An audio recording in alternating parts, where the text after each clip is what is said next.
ఉమ్మడి మెదక్ జిల్లాలో ఈరోజు ప్రధాన వార్తలు ఈ విధంగా ఉన్నాయి. సిద్దిపేట జిల్లా వార్తలు వచ్చేసరికి సిద్దిపేట సమీపంలోని ఎల్వి ప్రసాద్ ఐ హాస్పిటల్కి సంబంధించిన 5వ వార్షికోత్సవం ఘనంగా జరిగింది. ఈ కార్యక్రమానికి ఎల్వి ప్రసాద్ సంస్థల చైర్మన్ ప్రశాంత్ గర్గ్ ముఖ్య అతిథిగా వచ్చేసి కార్యక్రమంలో పాల్గొన్నారు. ఈ సందర్భంగా ఎల్వి ప్రసాద్ సంస్థ చేస్తున్నటువంటి సేవల్ని ఆయన ఈ సందర్భంగా కొనియాడారు. 5 సంవత్సరాల క్రితం మాజీ మంత్రి హరీష్ రావు ఇక్కడికి ఎల్వి ప్రసాద్ ఆసుపత్రిని తీసుకువచ్చారు. ఈ 5 సంవత్సరాల కాలంలో సిద్దిపేట జిల్లానే కాకుండా చుట్టుపక్కల ఉన్న అనేక మంది జిల్లాలకు సంబంధించిన ప్రజలు ఇక్కడికి వచ్చి కంటి వైద్య పరీక్షలు చేసుకుని వాళ్ళ కళ్ళని మంచి చేసుకున్నటువంటి పరిస్థితి ఉంది. వేలాది మందికి ఈ సంస్థ సేవలు అందించినటువంటి పరిస్థితి ఇక్కడ నెలకొన్నది.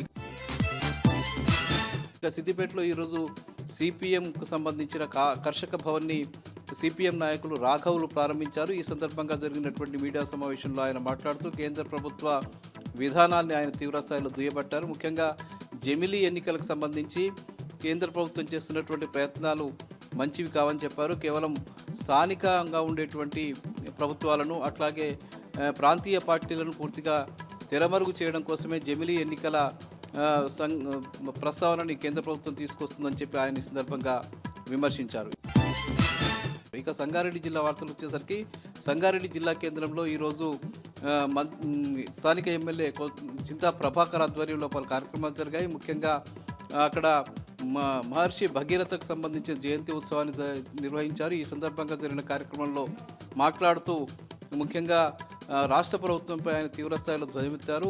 సంగారెడ్డికి రావాల్సినటువంటి అనేక నిధుల్ని రాష్ట్ర ప్రభుత్వం నిలిపివేసిందని ఈ నిధుల్ని తేవడం కోసం అవసరమైన పోరాటాన్ని చేస్తామని చెప్పి ఆయన చెప్పారు. ఈ సందర్భంగా సవరణలకు సంబంధించిన సంఘానికి సంబంధించిన క్యాలెండర్ని ఆవిష్కరించారు.